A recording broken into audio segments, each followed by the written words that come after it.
sing it?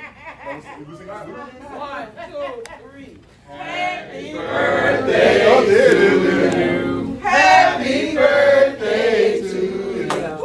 Happy birthday to you. Happy birthday to you.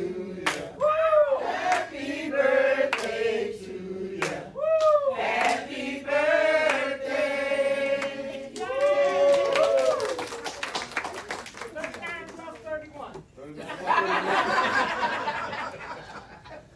Young. Don't put that over there.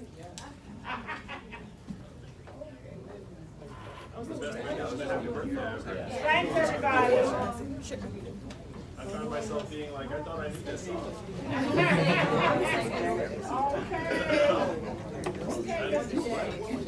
You didn't practice? I think they improved it. Hold up, Miss Lee. You need a little bit Don't you more. want to get a picture of Mr. Yang? That's right. I'm going to put it in Essence magazine. I think you need a little bit more musicality for that. It's an upgrade. You gotta get that everywhere.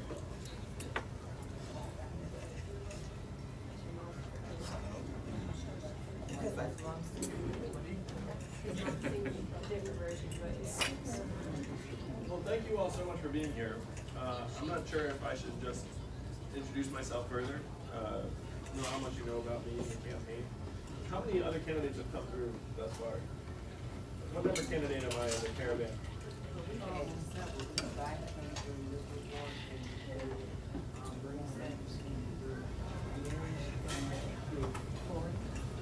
Corey, Miriam.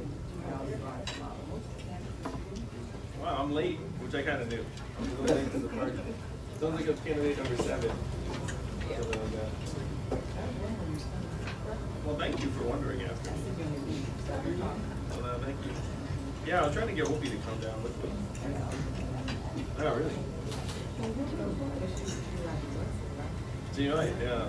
Well, I've been talking to Whoopi about it. She said that she's trying to figure out her schedule in January. I always say like that, we don't get there at the same time. Make sure you get there. Yeah, that's right. I'm If here you now. look after you leave, okay? Yeah, I'm super grateful. So I don't know if I should just start talking, but all right, good. I'm running for president, not because I genuinely had thought about running for president since I was a kid or anything. I am Asian. And it wasn't around the Yang household being like, you're gonna grow up to be president. That wasn't in the combo. It was like, get good grades, get a good job, try and make a place for yourself here, because you know my folks immigrated here to try and create a better life for me and my brother. So I did what they said. I went to law school. I was a lawyer for 5 months. I did pass the bar, but I found that being a lawyer was not a good fit, in large part because the job I was doing was trying to think of the worst things that could happen and then write them down. And I was like, I shouldn't be thinking about terrible things. I should be trying to make good things happen.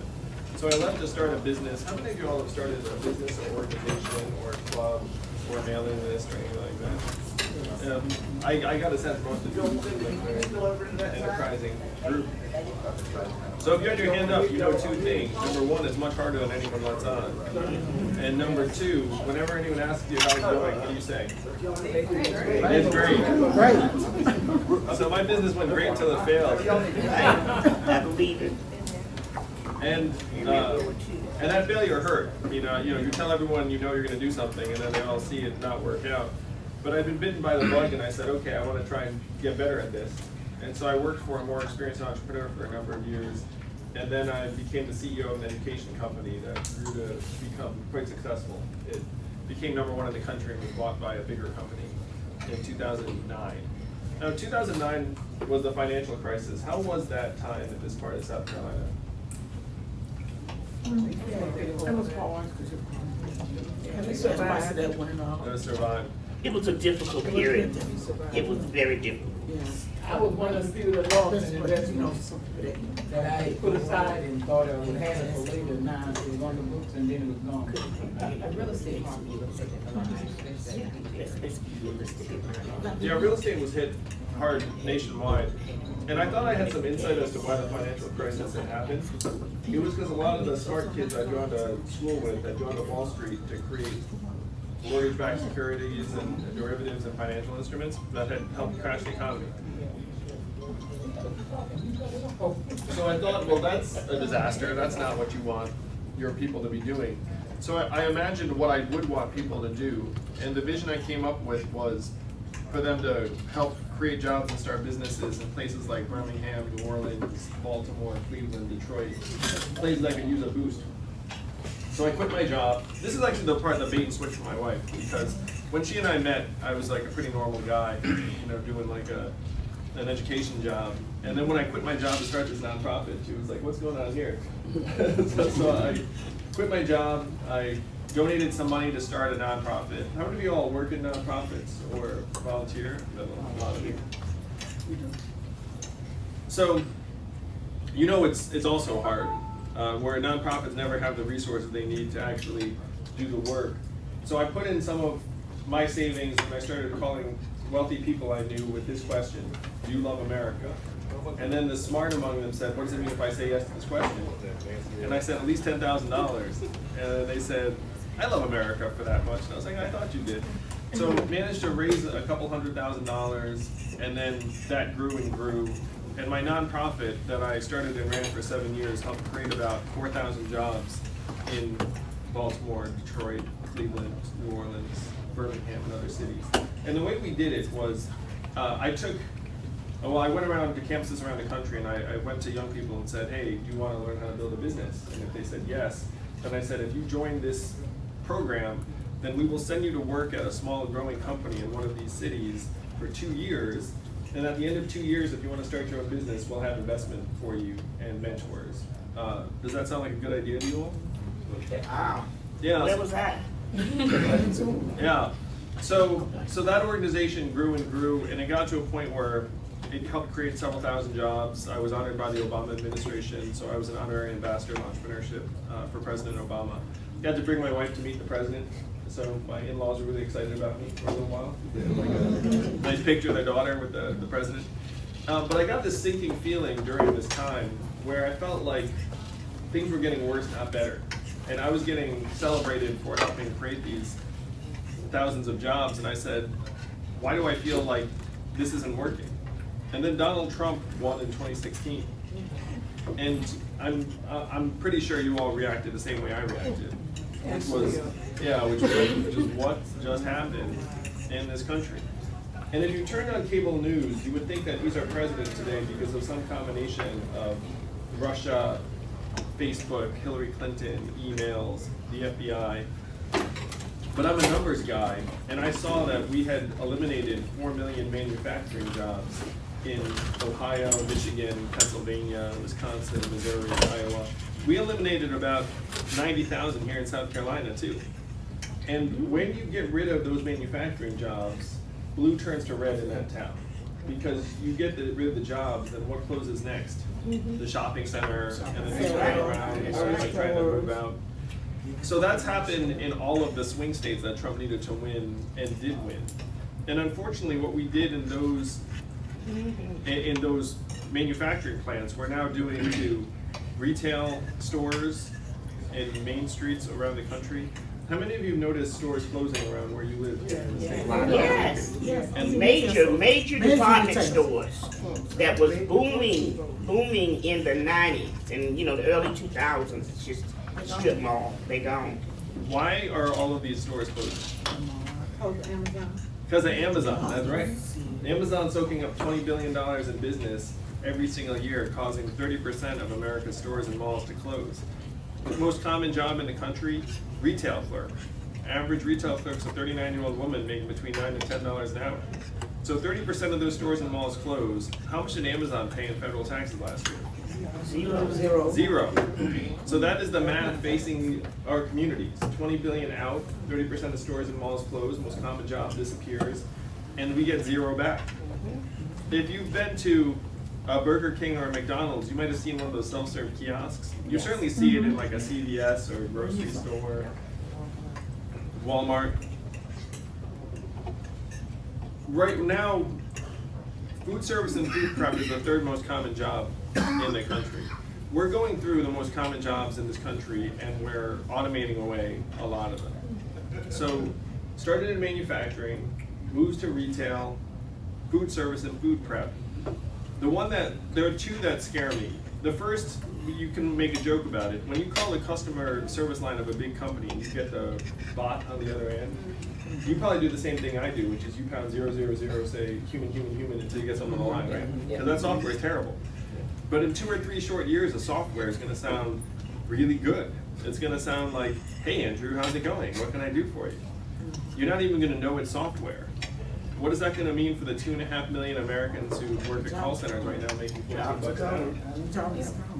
And the rubber is really going to hit the road when self-driving trucks hit the highways. How many of you all know a trucker here in South Carolina? Yeah, it's the most common job in a lot of the country. 3.5 million truckers, average age 49, 94% men, average education, high school and 1 year of college. My friends in California are working on robot trucks.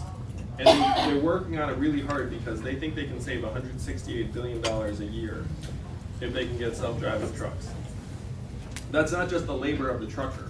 That's also equipment utilization because the trucks can go 24/7, they never need to stop. Fuel efficiency because they can actually convoy, so it lowers wind resistance, so you use less fuel. And they even think they can get to fewer accidents. Because right now, human-driven trucks kill about 4,000 Americans a year. So you have $168 billion in savings, and so some of my friends are literally investing billions of dollars trying to solve this problem. They think they're 5 to 10 years away. They just had a self-driving truck go cross-country literally 2 weeks ago from California to Pennsylvania. It delivered 20 tons of butter. I have no idea why it delivered 20 tons of butter. It's kind of an odd headline. So when the robot trucks actually successfully hit the highways, what does that mean for the 3.5 million truckers, or the 7 million Americans who work in truck stops, motels, and diners that rely upon the truckers getting out and having a meal? They become unemployed. They become unemployed. We're in the third inning of the greatest economic transformation in our country's history, what experts are calling the fourth industrial revolution. It started in agriculture, then it moved to manufacturing, now it's going through retail, soon it's going to be in call centers, and then it's going to hit the highways. And with every single step, it's going to push hundreds of thousands of Americans to the sidelines. And when I went to DC and I said, what are we going to do? All right, so this is a very long-winded way of explaining why the heck I'm running for president, why I'm here with you today. So 2017, literally I'm like the guy who's getting awards around the country for creating jobs, and I'm like, you don't get it. Like I'm pouring water into a bathtub that has a giant hole ripped in the bottom, and the water rushing out the bottom of the bathtub got us Donald Trump, and it's going to get much worse. So I go to Washington, D.C., and I asked them, what the heck are we going to do about this? And they said to me, these are the 3 answers I got. Number 1, we cannot talk about this, Andrew. Number 2, we should study this, Andrew. And then number 3 was, we must educate and retrain all Americans for the jobs of the future. How many of you have heard a politician say something like that at some point? Yes. Yeah, they say it all the time. But I looked at the studies. The government funded retraining programs for the manufacturing workers that lost their jobs were a total failure. They succeeded 0 to 15% of the time. The former manufacturing workers left the workforce half the time and never worked again. And of that group, half filed for disability. And you then saw surges in drug overdoses and suicides in those communities to a point that America's life expectancy declined for the last 3 years. So when I said this to the folks in DC, they literally were like, well, I guess we'll get better at retraining. And I realized that they're not going to do anything. They don't really care. They succeed regardless of what happens in our communities. Washington, D.C. today is the richest city in the country. What do they produce? So this is what got me to run for president. 2017, I go to D.C., they essentially say, we're not going to do anything. And so I said, okay, I'm going to bring this message to the people. So for the last 2 years, I've been going to communities saying, look, the things you sense that are going on around you are real. They are happening. They're leaving more and more people behind. Our politicians either don't understand it or want nothing to do with it. Our media companies either don't understand it or want nothing to do with it. We're left attacking each other as the tide goes out. So this brought me to the solution that I've been championing, which is Martin Luther King's guaranteed minimum income. My plan is $1,000 a month for every American adult, starting at age 18 till the day you die. So if you have a kid, you know when they turn 18, they get $1,000 a month when they graduate from high school, essentially. So if they're going to school, partially paid for, want to start something, partially paid for, and that lasts until the day they die and get stacked on top of Social Security. This will transform the economy and rewrite the rules so that it works for us. Now it seems very big and dramatic, but in the context of the greatest economic and technological transformation in our history, this is actually a very sensible way to go. And it's a necessary step to try and support the middle class through this transformation, through this wave. Because if the middle class gets gutted and disappears, which is happening right now, then it's going to cause havoc in many, many communities. So if you've heard anything about me in the campaign, you've heard about the $1,000 a month, right? Yes. Yeah. And so what did you think the first time you heard it? I was going to see how it was going to be. That was my favorite area coming from. So how many of you thought, well, where the heck do you get that money? Is that the thought? So I'm going to quote bank robber Willie Sutton, who was asked, like, why do you rob banks? And he said, because that's where the money is. So the question is, where is the money in the 21st century economy? Who are the biggest winners? How is it that Amazon, this trillion-dollar tech company, pays zero in taxes? If we take a tiny sliver of every Amazon sale, every Google search, every Facebook ad, eventually every robot truck mile, hundreds of billions of dollars in value, we give it to us, build a trickle-up economy from our people, our families, our communities up. And if you all had an extra $1,000 a month, where would you spend it in real life? Pay off my student loans. Loans and debt, yes. It helps senior citizens with the cost of medicine because it don't seem like big pharma gonna ever be put in check. Well, we have to change that, that's for sure. Now, I've got a 5-point plan to bring down the cost of drugs independently. But how much of the money would go into your communities here in South Carolina? A lot of it, not all of it, but a lot of it. It would go to daycare and car repairs you've been putting off, and maybe Democratic Party dues, and Little League signups, like things that make your communities stronger, more healthy. It would actually improve mental health, decrease stress levels, improve relationships, decrease domestic violence. This is transformational. And you can all make this happen, just like that. I mean, I started out completely anonymous. You all had never heard of me, what, 8 months ago, a year ago? And I'm sitting with you today, I'm 5th in the polls. We raised $10 million last quarter in increments of only $30 each. So my fans are almost as cheap as Bernie's. But there's zero corporate PAC money. This is purely a grassroots, people-powered campaign of people that realize that the economy is not working for us anymore. And we have to rewrite the rules so that it does. We have to redefine economic success. Instead of corporate profits and GDP, which have no relationship with us, we actually have to measure our health and life expectancy, our mental health and freedom from substance abuse, how our kids are doing, how clean our air and water are, and use those as the new measurements of the economy. We invented GDP, gross domestic product, 100 years ago. We made it up. And even the inventor said this is a terrible measurement of national well-being. That was 100 years ago. It's time for an upgrade, and what we upgraded to is actually how we are doing in our communities. Because corporate profits and our well-being are now heading in different directions. You have record high corporate profits in the United States right now, but you also have record high levels of stress, mental illness, suicide, depression, financial insecurity, student loan indebtedness, all at record highs. So what you have to do is you have to line up those measurements. Where if you follow the wrong measurements, you're gonna follow them off a cliff. Robot trucks will be very good for corporate profits. They'll be very, very bad for many, many Americans. So if you don't line those two up as fast as possible, then you're just gonna be looking around and saying, what the heck happened to our communities? So that is why I'm running for president. Because for whatever reason, our government has become unresponsive to some of the biggest changes that are on the table. Well, why do you think they're responsible? Have you been to DC lately? Why are they not responding to it? They don't see it. They don't want to talk about it. I would say that the reason why they're not gonna do anything about it is because their incentives are not actually to do anything about it. It's not affecting them, that's why they don't care, because it's not affecting in any way. No, they get richer no matter what. I mean, again, DC is the richest city in the country, and I've spent time in DC. That town is highly, highly institutionalized. And if you've been, you know what I'm talking about, right? Like, there are times I have conversations in DC, and I'm just like, is this a real conversation? Are you a real person? Like, you want to, like, you know? DC is the only way where you can go and be a full person and come back and millionaire, and you be serving the people. And DC is full of welfare. If all your life you got a check from the government, that makes you what?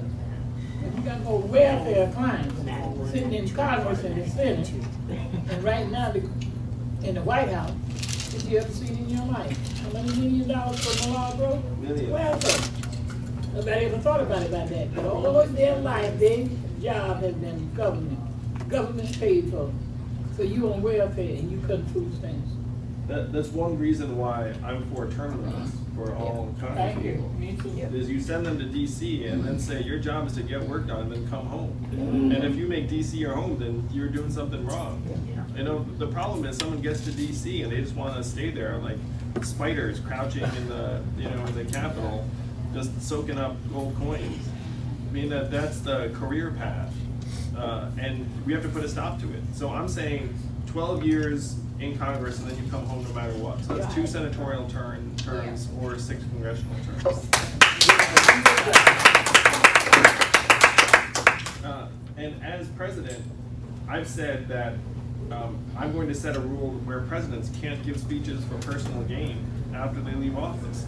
Because the fact is, human nature is that if I know you can pay me a couple $100,000 to give a speech after I leave office, maybe I'm gonna take it easy on you, maybe I'm gonna be nice to you. Like that's just human nature. So we have to make it essentially a one-way trip.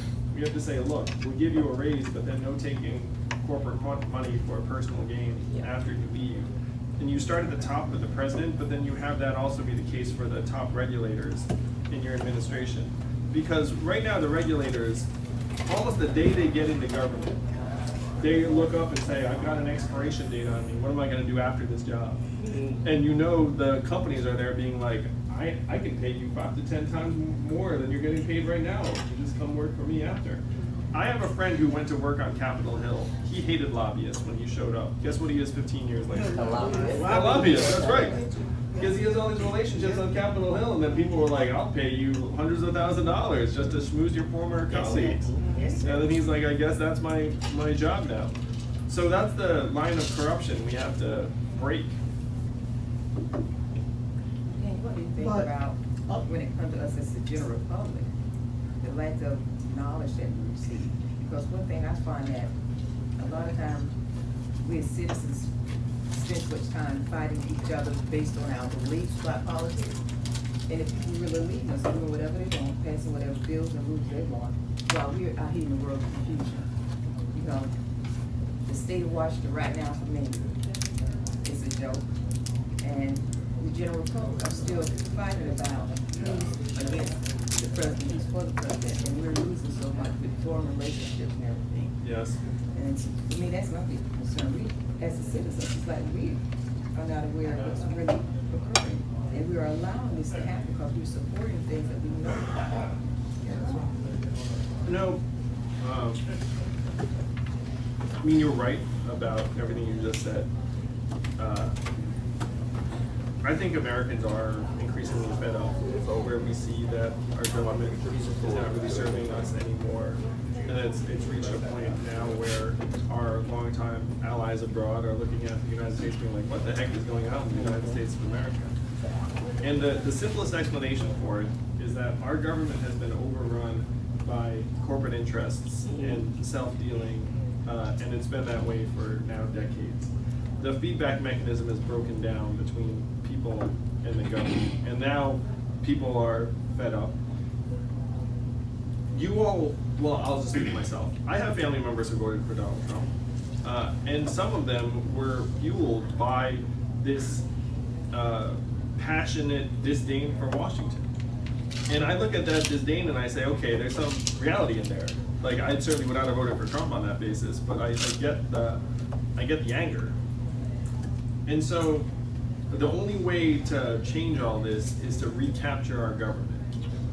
And I mean, it's laughable that you have to say that, but it's true. Like, how do you recapture our government from the corporate interests? So step one, you send in someone to take over government that owes no corporations a dime. And I'm one of those people. Again, no corporate PAC money. I joke that, of course, the companies wouldn't have sent the anonymous Asian guy because that plan would never work. But it is working because people are recognizing that I have our best interest at heart. So step one, get someone like me in there. Step two, we try and sweep out the lobbyist cash.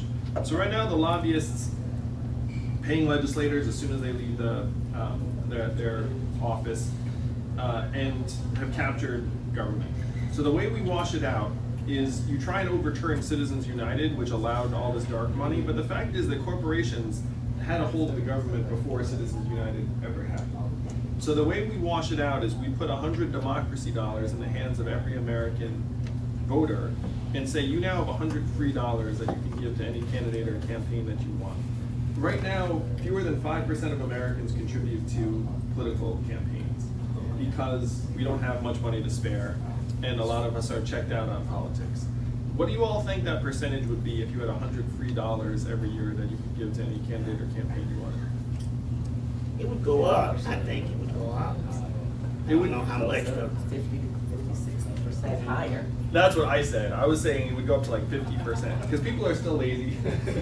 Like, you give them 100 free dollars, they still will be like, ah, it's still rigged. But you get 50% of people $100 to send to candidates or campaigns. You wash out lobbyist cash by a factor of 4 to 1. So if you come up and say, look, I've got rules against lobbying and corruption, those are good ideas. But money talks in this country. What's happened is that everything has gotten overrun by the almighty dollar in this country. And the only way we fix it is we put more dollars into our hands. You start with this $1,000 a month and build a foundation for everyone. Then you put 100 democracy dollars, you get the participation rate up to 50%. And then if I'm running for office, like you're running for office right now, I don't know how much a mayoral campaign costs in this part of South Carolina, but I can tell you that the people and the money are in different sides right now. And so imagine if you were running for office and you got 1,000 people on your side and they each gave you this 100 democracy dollars, that's $100,000. And then the need to kowtow to the corporate interests goes down an awful lot because the company can go be like, hey, I've got a $5,000 check for you. And be like, I don't care about your $5,000 check. I'm getting $100,000 from the people I'm supposed to represent. So this is the way we rebalance it. Step one, get someone in there who wants to clean it up. Step two, democracy dollars in our hands. Step three, term limits for legislators. And you set the term limits so they take effect in the future, so that the current legislators aren't hurting themselves, because you know you can't get them to pass anything that's going to hurt themselves. But you say any new legislators that come in get hit with the term limits. Yeah. And so then the current legislators will be like, ooh, I can pass this because it doesn't hurt me. The new legislators that come in don't have a choice. Now, the list of reforms goes down the list. Step 4 would be something around ranked choice voting, where right now we have this two-party system and it's freezing out a lot of different ideas in schools of thought. Because people say, like, I have to vote for one or the other. In other democracies, you have more diversity in ideas, and it just ends up decreasing polarization. So there's a whole list of things that we can do. It requires getting a hold of government and rewriting the rules, which is a very, very tall order, very, very hard to do. But we're here in South Carolina where you all have this power. That's one reason I love campaigning in South Carolina, because you can actually change the rules if enough of you get together to do it. We all know that black women are going to choose the next president of the United States. That's right, you're right, sir. We know that. And so the question is, what do you do with that power? No. That's it. Well, I have one. politics for me is local. And are you gonna be on the debate stage, for next January? debate? We believe we're going to be there for sure. Okay. We already went past the donor threshold by a lot, and we're waiting on the polls. The fact is, they just haven't run any polls here in South Carolina or Iowa, New Hampshire for a while. I'll be there. I need you to do me a favor, because it's one word, Democrat and Republican use, and I'm thoroughly finished with it. Middle class. It's segregating people. I always told people, don't you call me no middle class, don't call me none of that. I'm human. And why I say middle class, everybody says it. Middle class. What about the poor people? Have you ever thought about what you eliminate when y'all say middle class? Some of us retired with a fixed income. We might have been middle class, but there's no more. I understand you don't mean nothing about it, but that's, you see how exclusive that is, middle class. Everybody wants middle class. I just want to make a decent living with that, afford something, but not box me, like you said, the Democratic Republic. See how you're boxing people into something and putting different levels on people? Also, all politics are local. You start with your city council, your mayor, and God knows I'm there. Then you go to your county council, your state legislature, senator, and your governor. That will cure you before any bill you pass. Now, in order to get people interested in this, unless something is happening to me, I'm not gonna be in politics. I eat, sleep, dream, live it. And I'm pulling people in with me, because that's what I do. People will wait till the day of, and they will call certain people, who you voting for? They have no interest in it because nobody's talking to them. Yep. So that middle class, if you just eliminate, you're talking to me.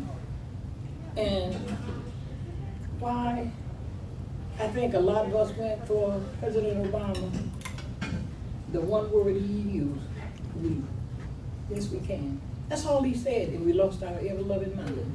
Because for the first time, a politician say, I need you. Send me $3 if that's all you have. Now, he gave me out for that $3. But I've said this. I put President Obama in office, and ain't a doggone soul in America will tell me different, because how you know that one vote I made didn't do it? So I took credit for putting him in office, and if you didn't, you crazy. I want somebody to come up and tell this little woman from down the road, is she just that important in this race? If I don't vote for you, you will not be president. I want somebody to build us up to make me think that. As you can see, I'm a public guy. I'm like extra. Wherever I go, I'm extra. Ask them, they'll tell you, I'm so extra. But you know what I do? And they will, young people will tell you, I lift up. Yeah. I am the foundation for all my young people, that will be working for you, anybody here, because I know all of them. And they stand on my shoulder because I stood on my mama's shoulder, and my mama stood on my grandmama's shoulder. And that's what we must do as women. We have so much power. We're so glad y'all recognize us black women. We had this power. We had a long time. We didn't know this. We're going on and doing. But I don't want that thing of saying we're going to put you in the White House either. And I'm going to tell you why. You don't get to the White House. Well, it was on the last time he was out there. Well, black people didn't vote. The devil is a liar. All them people showed up the day after the million people march on Washington. Where was you at? Where was you at? Because we had been one or the other one. Somebody didn't like Hillary. So, you see what I'm saying? We need a candidate that we can just get behind and say, okay, yeah, that right there. You don't get everything you want. My mama told me that. She said marriage is give and take, 80, 90. Well, that's just what we do. We get into marriage with y'all. Sometimes we will give 10%, sometimes you will give us 90%. You see what I'm saying? And you can't be so selfish to want, well, he ain't give me this, he ain't give me that. Get your 10%, okay, you're not happy. But the next time you got 90%. Am I making sense? Well, you'll be happy to know that I am married, and so someone someone told me to do something and then apologized, and I was like, no, don't worry about it, I'm married. You understand? I understand what it takes to be happily married. Right. But also, y'all, what everyone at this table is forgetting is that, you know, I was talking, in the early 90s, what happened? In the early 90s to like 93, all our manufacturing company closed, went overseas. So that left people without jobs. First, you got to bring back the jobs for the people in the communities and in the other cities that don't have jobs. And then also not only jobs, affordable houses. Most people don't have affordable houses. They can't afford to get a house. They're sleeping wherever they can sleep. And that's the most important thing you have to remember. You got to have jobs for people and affordable houses. You got to have that first before you can move on. Because if people don't have a job, then they got no money.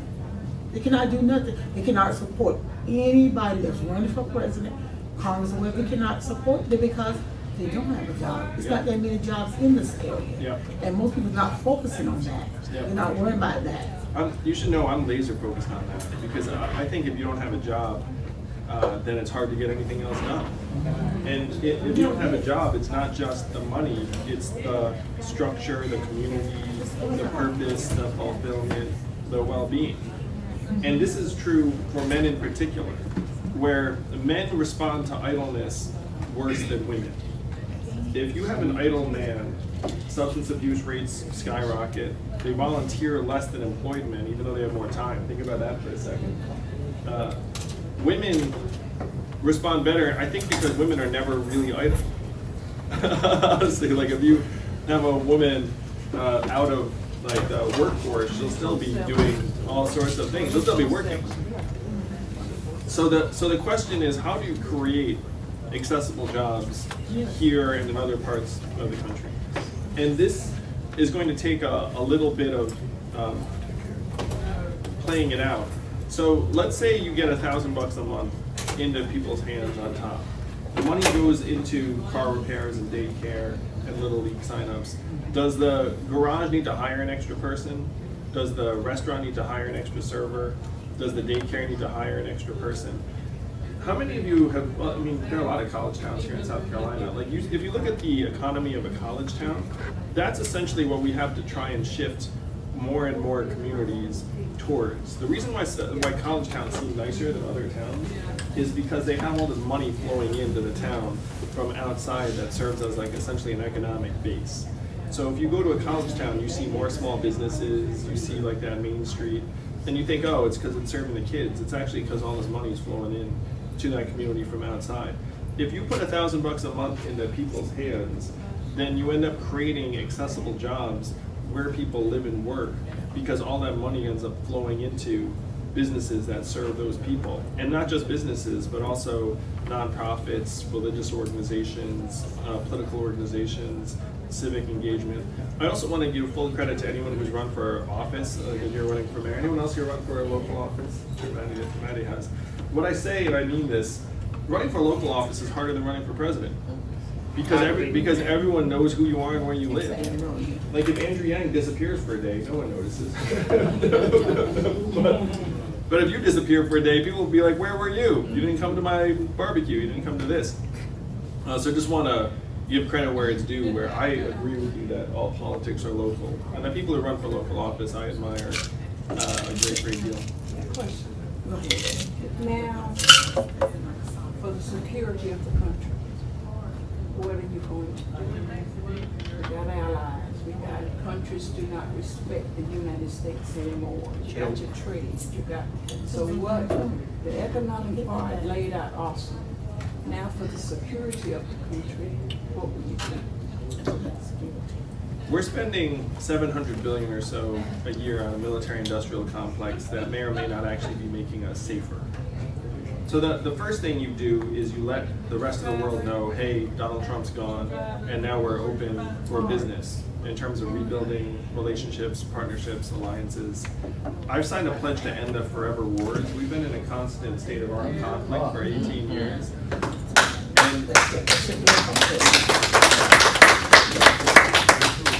And the Constitution says it needs to be Congress that declares war.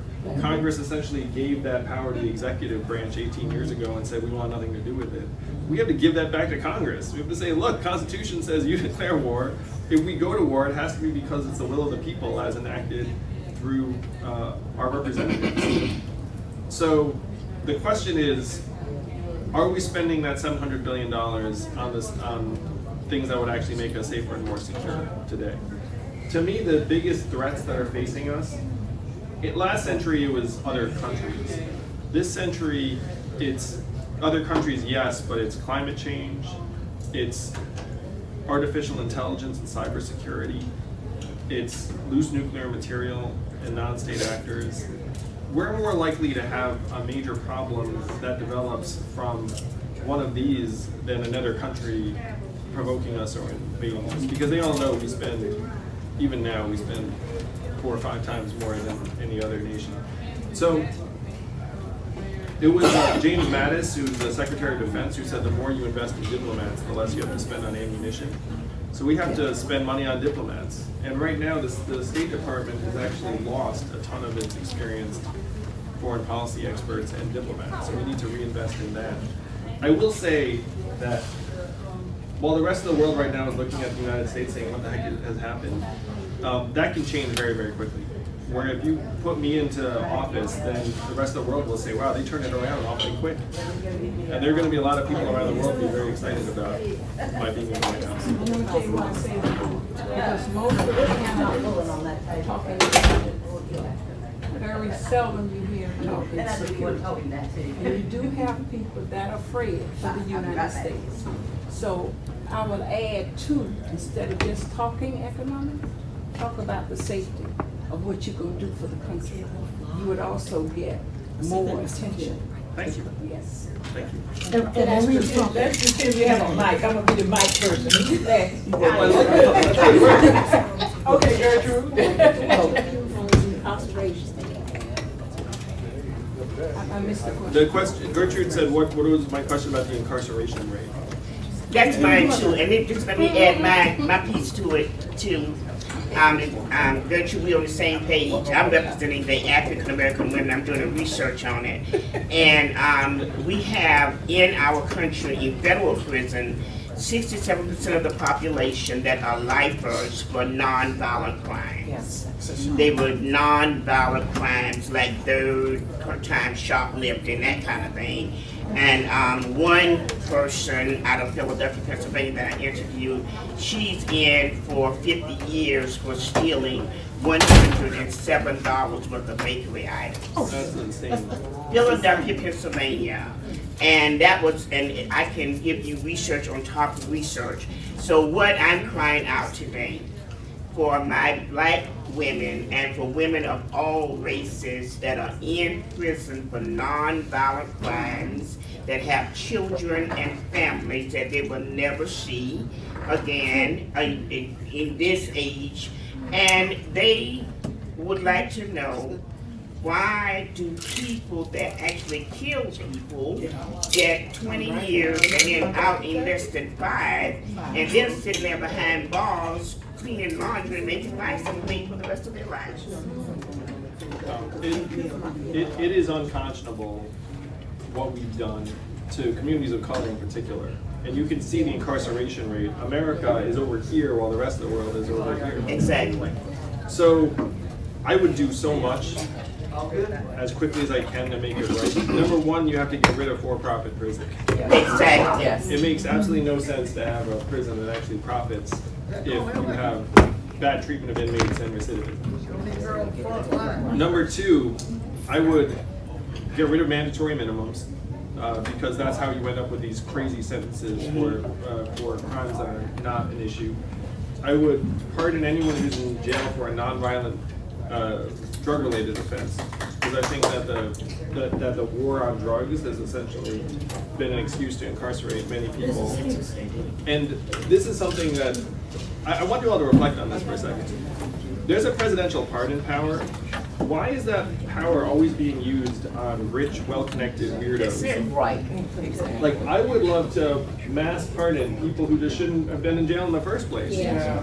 And you can make that happen for thousands of Americans very, very quickly. And then the question is, you know, how do we keep people out of jail after they come out?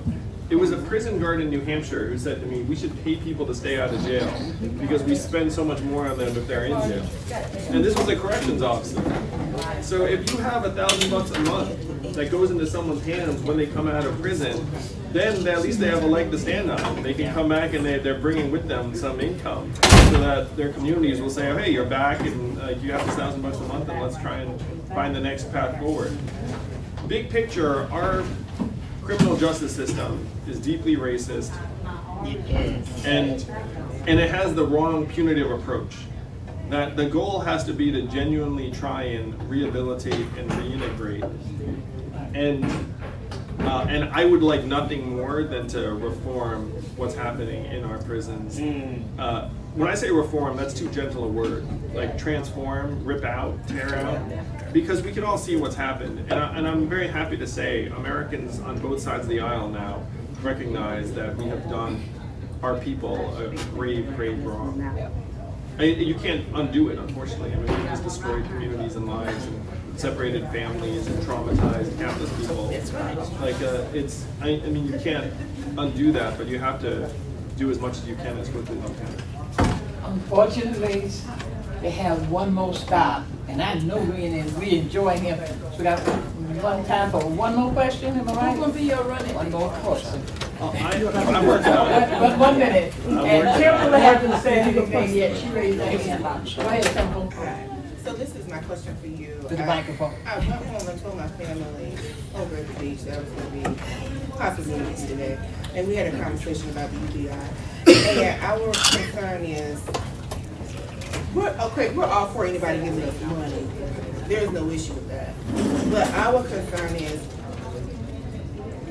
how, if you give everybody $1,000, how is it that we can assure that other costs, services are not going to go up? And this is where we're going from what your team shared with us at our last Democrat meeting.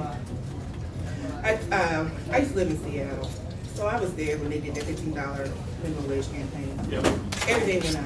Yep. And then the response to your campaign was, well, there won't be any pressure on local businessmen to be able to, on local businessmen that they have to be able to afford their employees with the $15. However, my experience has been, even when we didn't even have that $15 minimum wage, rent kept going up more and more and more. And my concern is, if we get this $1,000 a month, it may not be the local businessman I have to worry about. It may be the person who I'm renting from, who owns 1 or 2 houses, who says, oh, okay, you got an extra $1,000 a month. Oh, well, I need to do this, this, and this, so I'm gonna go ahead and go up on your rent $200. And I know people who have had their rent go up $200 overnight. So my concern is that, do I think in the end, yeah, there may be, I may have a couple $100 left over, but after I deal with the local business person, I'm not even dealing with everything else. And my other concern,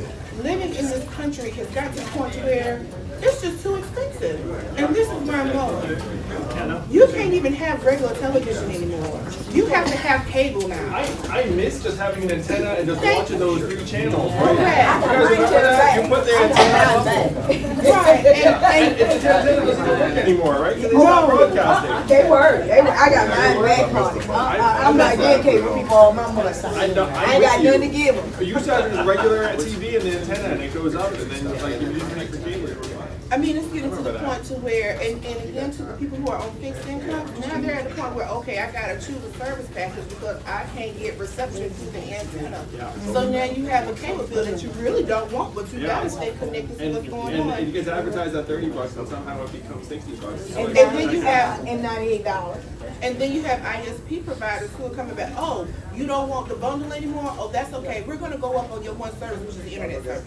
That's the kind of stuff And I'm that's concerned about. $14.99, you wait 3 months, you pay $19.99, you wait another 3 months, you pay $24.99, and you wait another one, you going $59.99. It constantly get up to $100. Yeah, because their business model is to like turn the screws every way they can to try and extract as much money as they can out of all of us. Yeah. So the fact, and Seattle's gone through this crazy haywire like cost spike over the last number of months and years. So if you saw that, then you see like what can happen in a very bad way. And I'm gonna say this, even here. They gotta go to sellers and my people and sellers. Y'all want them to be nice to me, but they need to be very nice to me if they don't get the seller, because you gotta give out their $4, okay? I just want to say very, very quickly, the financial strains that Kendall just expressed are with everyone. Because what's happened is our income has stayed flat, and then what has gone to our costs? Housing up, healthcare up, drugs up, education up, daycare up, and so that's why we're all stressed out and not miserable. We're not miserable, we're like positive people, but. So I have separate plans to get down the costs in housing, education, healthcare, which are the three disasters. Daycare would be the fourth. And so if you keep those costs under control, put money into our hands, then the next question is how do you keep the cable service providers and the internet service providers from like shafting us right and left. And that's something I actually have not dug as deep into. The big ones are housing, education, and healthcare. And we have to get those costs under control. Thank you all so much for taking the time. Thank you. You gonna take pictures with him? Sure. All right.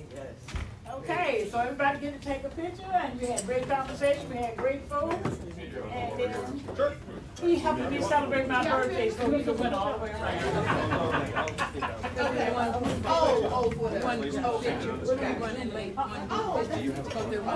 We have about 8 minutes, so we have time for everybody to take a Everybody picture. get your own individual picture. Yeah. Is that good? That's a good idea, though. That's a good idea.